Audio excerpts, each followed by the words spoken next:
that's why I was thinking, as I looked at the lyrics we were singing this morning, how perfect. That's, to me, where the path began. The sensation, as I prayed that, was really one of vertigo, of kind of free falling. And in that was an incredible sense of liberation. And I remember thinking to myself, for the first time, that we might die, and yet I thought, this is a good death. There was something very strange about that body that occurred to me in that moment, but that is the thought that occurred. The second was the second tower collapse. And at that point, we had been evacuated from the building. We were out on the street, and we'd been out on the street for just a few minutes, and they were telling us to run as fast as we could towards the Staten Island ferry, away from the direction of the site. I remember I turned to this official who was barking at us, go faster, go faster. And I said, why do we have to go faster? And he said, lady, when that second tower comes down, you'll know why. And minutes later, everything started to shake. And at one point, I turned and I faced it, and it was about 1,400 feet high.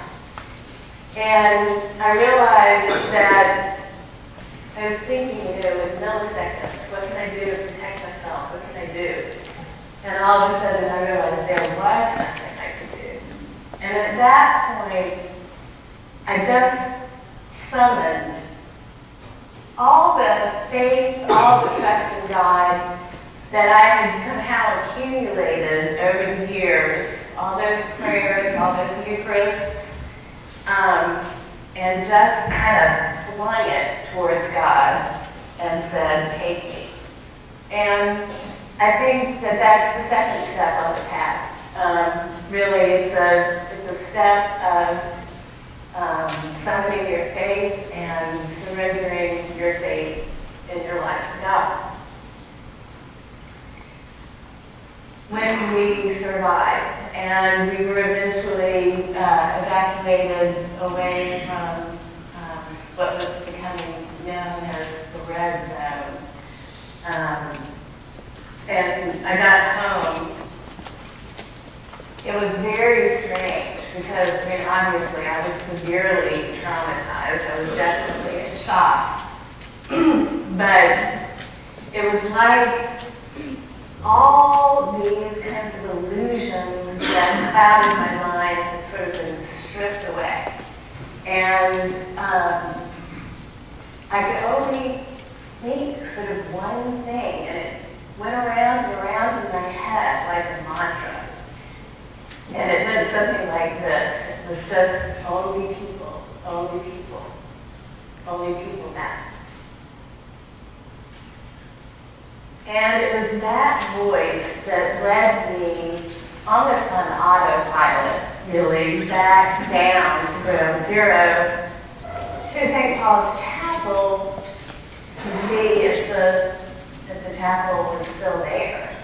And to help Lyndon Harris, who had attended General Seminary with me, and was the new priest in charge, trying to figure out what we were going to do.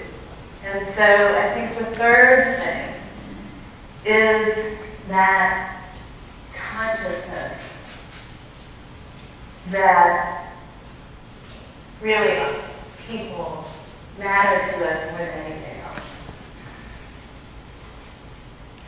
And if we follow that, it will lead us to places like we are this morning, to this ministry fair.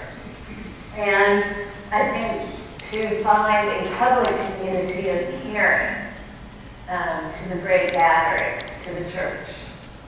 And in my case, that was gathering in what became known as the little chapel that stood.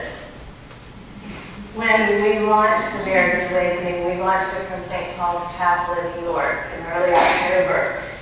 And it was an incredible experience because for me it was a kind of coming full circle of tons of people who had worked together at St. Paul's, were there for the event, and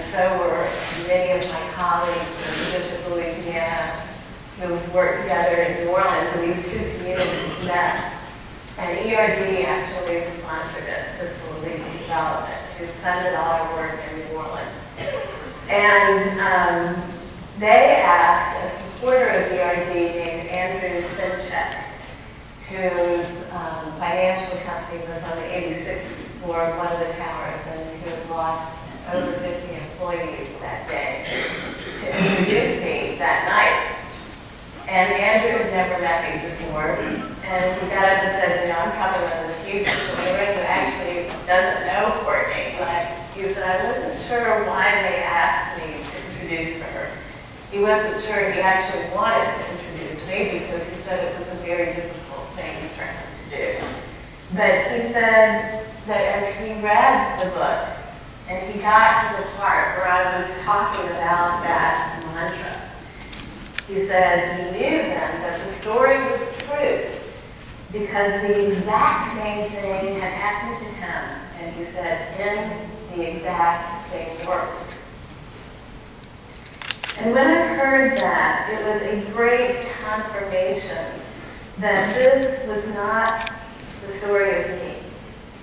It was the story of us, and it is the story of now. This happened to millions of people. It happened in their hearts. And I think what is really significant, and I truly believe that 9/11 was a marker event that did begin to give us a new mind, a new consciousness in this country. Remember what that was like, how subdued, how humbled, how fragile, how gentle we all were, and how ready we were to help one another. I believe that it is that mind, that spirit, that awareness that creates the possibility of a new and different world and of a new and different church. When we project that mind on our world, when we love one another as Christ loved us and gives himself for us, when this happens, the church begins to take a new shape. Debbie, could you change the slide? How's that for contrast?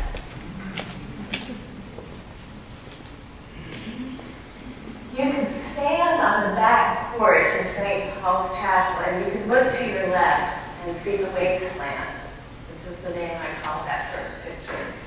And you could then turn to your right and walk in the door and see what the old consciousness creates and what the new consciousness creates.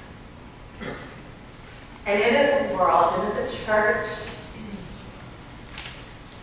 of true abundance. When the church, the world, has this mind, this spirit, this awareness, we look different because we are different.